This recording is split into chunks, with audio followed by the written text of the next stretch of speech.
Welcome to Lord Nightmare channel. We share scary stories with rainy ambience. I hope this video helps you in some way to sleep, relax, or just be entertained for a while.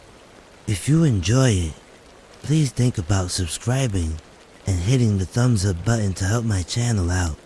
Now let's begin.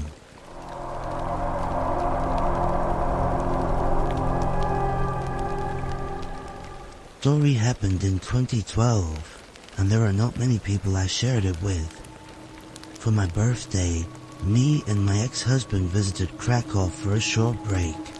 My main interest was to visit Auschwitz and the Jewish quarter of the city, as well as Schindler's factory, which is now a museum. We arrived prior to the Christmas market's opening, which I was a bit disappointed with, as I wanted to experience them too. We stayed in a very nice hotel that was 15 minutes walking distance from the main square and cloth market. We had a beautiful balcony that looked over the river and was very nice with lovely hospitable staff, and I couldn't recommend the hotel enough. We flew in on a cheap budget airline around mid-afternoon, showered, changed, and got ready to explore. The weather was cold and dreary with some light drizzle, but more than okay to walk along the river into Krakow main city. Krakow is an exceptionally beautiful city. We had a good look at the cloth market, ate a meal of matzah balls and stew in the main square under blankets and heated lights, and watched the famous clock tower, and even managed to visit the lovely shopping center with excellent shops, where I purchased a lovely cashmere coat in Zara, and an equally lovely hat and scarf. Remember these details, they're important for later. Given it was our first night, we had a few drinks, which turned into a few more, and ended our evening in a lovely bar beneath the city, as most bars appear to be underground in the catacombs. I was overjoyed. As a smoker, we are usually social lepers, but we could still smoke cigarettes in this bar. Around 1 a.m., we were tired and decided to head home to our comfy, lovely hotel. We made our way up the stairs from the bar to street level, and the taxi ramp was right outside. We jumped in a taxi and let the driver know our hotel location. Unfortunately, the driver would only accept cash, so we explained we would need to stop at an ATM on the 5-minute journey back to the hotel. He seemed to understand and was fine with this. At this point, I need to explain I had no mobile phone with me. It was back in our hotel. In those days, roaming had to be paid for, so we decided we would only take my ex-husband's phone. It was 2012, so I had an old iPhone 3 that was due for renewal. The 5-minute journey was uneventful, and we arrived opposite our hotel, which was a type of dual carriageway with a petrol station, with ATMs opposite the hotel entrance. My ex-husband signaled for the driver to pull in so that he could use it, and he exited the taxi. As my ex-husband was at the cash machine, this is where the nightmare began. As soon as he was out the vehicle, and seeing he was withdrawing money at the ATM, the driver locked all the doors and sped off. I was in the back seat with several shopping bags and had no idea what was going on. The taxi driver took the main dual carriageway out of the city and kept on speeding. Initially, I thought he was looking for a place to turn around to pick my ex-husband up, but this wasn't the case. The taxi driver had continued to speed until we were well out of the city limits. He spoke no English, and I asked him if he wanted money. I showed him my empty bags and shopping bags and asked him what was going on. At this point I was scared, but assumed there was a misunderstanding. Once the taxi driver continued past the Krakow outskirts, I was terrified. The outskirts are rural, no streetlights, just black, snow, and ice. The taxi driver shouted at me, but I couldn't understand a word. Eventually he pushed me physically and forcefully with my head into the back seat and told me what I can only assume meant to shut up. He was talking on his phone to a man. The journey carried on for another 20 minutes until we came to what looked like an industrial estate. No houses, some street lights, but the whole area was just warehouses and factories and fields. The taxi driver was still on his phone, sounding angry, then abruptly turned it off and stopped the car. By this point I was petrified. I can honestly say I've never been so scared in my life. I was just praying, begging, that my life wouldn't end here with 34, the mother of 5-year-old twins, ending up dead in an industrial estate in the middle of nowhere. For about 30 seconds it was quiet apart from my sobbing and begging. Then the taxi driver got out, came around the back car door, grabbed me and threw me onto the side of the road. He then grabbed my shopping bags and hurled it at me, got in the taxi and drove off. The relief never came, as I was sure he was going to get other men to harm me. I gathered myself up. It was probably -8°C as it was late November and snowing heavily.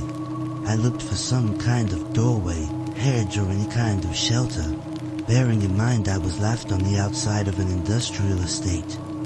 I walked some meters around and found a gap in a hedge and sat down, pulled my coat and bags around me and cried my heart out.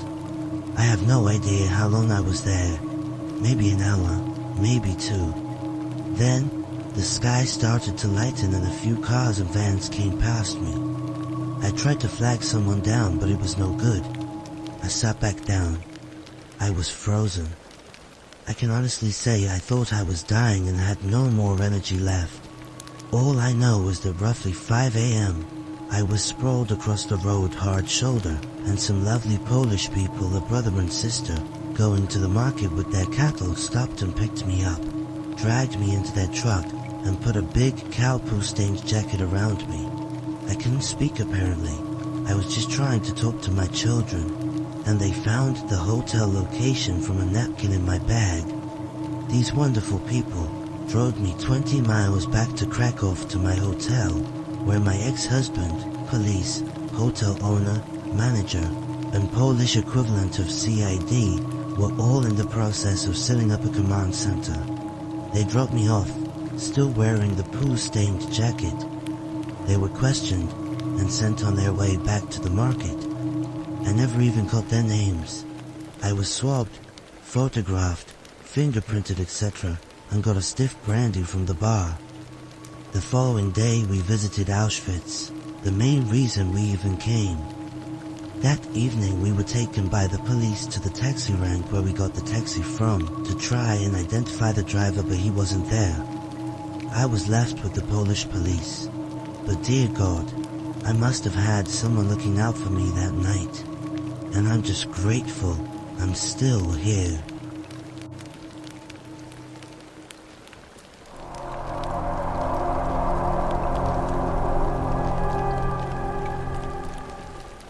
I was 5 years old and was invited to a neighbor's birthday party. We lived in the suburbs of Baltimore, Maryland. It was an idyllic town. Trees lined the streets looking over the neighborhood like giant looming sentinels.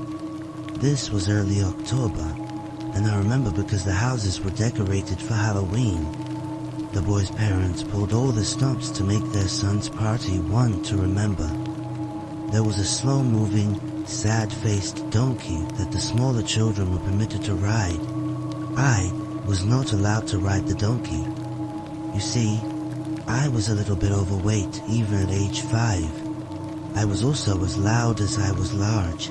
It was my loud mouth that caused this pleasant afternoon of cake, ice cream, and piñatas to quickly unravel into a horrifying nightmare. Aside from the usual things there would be at a 7-year-old's party, there was a clown. The clown walked around silently, prancing and smiling. He would laugh silently. He would do the old, "I got your nose" trick and pull coins out from behind our ears. He made balloon animals and attempted to ride a unicycle. The other kids laughed, but I hated the clown. Everything about him made me uncomfortable, and because of this, my 5-year-old self decided it was a better idea to give the clown a hard time. Birthday Boy announced aloud that it was time to head inside to see the special clown magic show. All the kids went into the living room and sat on the hardwood floor, but I stood in the back. The clown proceeded with the magic show. He pulled a fake rabbit out of his hat and performed other hat tricks. As I stood in the back of the room and jeered him, I would yell out how the tricks were done. The clown continued to smile silently, making no sound as he went about his magical presentation. His face said happiness, but his eyes screamed in rage at me. This went on for 15 minutes. The kids laughed as the clown fumbled through some crappy dime store magic tricks. I don't know if this was an act of mercy, but Birthday Boy's parents shouted it was piñata time, and all the kids ran outside to smash a cardboard donkey stuffed with candy. After a few minutes outside, all the fruit punch I drank throughout the day wanted out. I scurried back into the house in search of the toilet. The house was quiet. The sun had shifted in the sky, leaving the kitchen and the adjoining hallway bathed in murky early evening light. As I walked through the kitchen and into the hall, from a room in the hall stepped the clown into the hallway. There he was, staring at me. It seemed like one of those Wild West showdowns from the cowboy movies that my dad used to watch on TV. He lurched slowly towards me, his painted smile unwavering, but his eyes were bloodshot and filled with unbridled hatred. "Here, Biggie Biggie." I walked a few steps in reverse before spinning on my heels and trying to make it to the kitchen. That's when I felt a large hand land on my shoulder. I was spun around forcefully and fell to the floor. The clown stood above me for a moment before putting a giant clown shoe on my chest. I remember trying to squirm, and I remember wanting to scream and cry for help, but it never happened.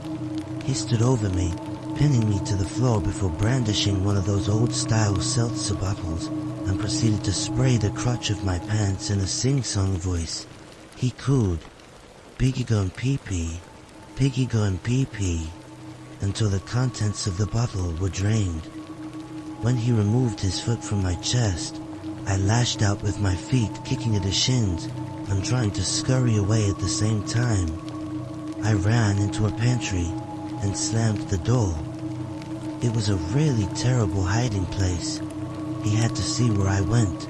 The pantry was about 4 feet away from where I was laying on the floor just moments ago. It was dark in the pantry and smelled of Pine-Sol cleaning solvent. There was no lock on the inside to protect me from the clown. In the dark pantry, I slid to the floor and tried not to sob uncontrollably.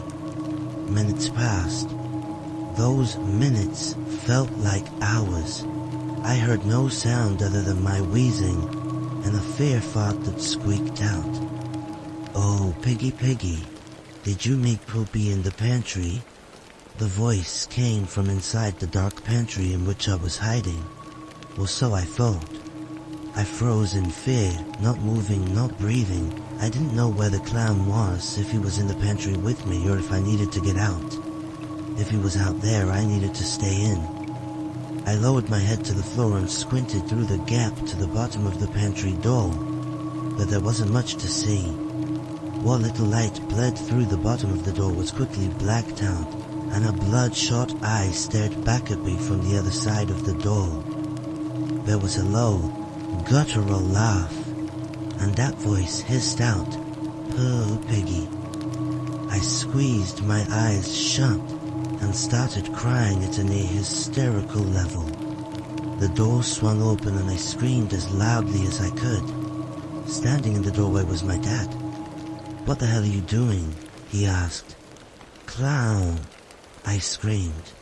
He carried me out of the pantry and out of the house, back to the safety of our own house. And now you know why I don't like clowns.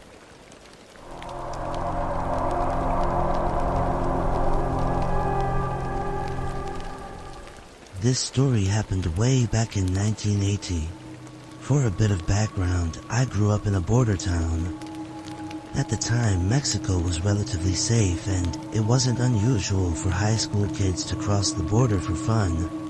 Our parents did it too. It was the summer before I started college, and I worked as a cocktail waitress at a nice club. The place catered to the white residents of the city and people from the nearby Air Force Base. I was becoming friends with another waitress, a blonde, blue-eyed girl who came from a well-off family. Her parents often left her alone at their house by the lake. I, on the other hand, was poor and Hispanic. Despite our differences, she was always kind to me. The club closed at 2 in the morning. If we wanted to have fun after our shifts, we'd have to cross into Mexico, since most parties at home would already be over. My friend had been dating a rich Mexican guy around 19 or 20 years old, while she was about 17 or 18. He was considered a puppy, which is slang for a wealthy Mexican. One night after work, my friend asked if I wanted to join her and her boyfriend to party in Mexico. I agreed. We were picked up in a beautiful black car by his driver, and he had a couple of friends with him, all well off and good looking. They took us to a club where they were clearly known. As soon as we walked in, the waiters brought over multiple bottles of high-quality liquor along with mixers and garnishes. It was a great time. Her boyfriend's friends were kind and respectful, and I drank a little, though not much. We were only there for about an hour before the bars began to close. The guys suggested we go to Boys Town. For those unfamiliar with the U.S.-Mexico border culture, Boys Town refers to the red light district, an area filled with drugs, alcohol, and prostitution. I agreed because I felt safe with our group of wealthy, well-connected guys. I'm a bit of a risk-taker and love adventure. The biggest potential threat seemed to be corrupt cops, and we could probably bribe them if needed. We drove down a dark dirt road outside the city until we reached the flashing neon lights of Boys Town. It felt like stepping onto a movie set. We entered one of the bars and enjoyed the show. The place was a chaotic mix of drunk college kids, Mexican cowboys, and women looking for their next mark. I was surprised to see that there really was a donkey show, but it wasn't what you might think. The whole night my friend's boyfriend and his friends had been treating us to drinks. I was getting tipsy and eventually needed to use the restroom. I walked down a dimly lit hallway bathed in red light. There I saw a prostitute wearing only a sheer scarf around her hips. She smiled at me and curled her finger, beckoning me toward a small room. She was stunning. Her long black hair fell in soft waves and I was tempted. But as I took a step toward her, I suddenly felt strange. The best word I can use is surrounded. An uneasiness washed over me. She kept gesturing, trying to lure me into one of the side rooms. But I shook my head and returned to the table with my friends. When I got back, another drink was waiting for me. I took a couple of sips, but felt increasingly uncomfortable. Turning to my friend, I told her I wasn't feeling well and asked them to stop buying me drinks. This is where it got terrifying. She casually replied, "We haven't been buying your last few drinks." I turned toward the bar and noticed several men staring in my direction. Someone I didn't know had been sending me drinks. I panicked. I told the group I needed to leave and threatened to make a scene if we didn't go. We left shortly after. I went home without saying much and arrived around 6 in the morning. My mom was just waking up and asked what I'd been up to. I told her I had been hanging out with my friend, her boyfriend, and his friends. Then I tried to act normal, but I couldn't sleep. I felt wired, restless, amped, and completely out of control.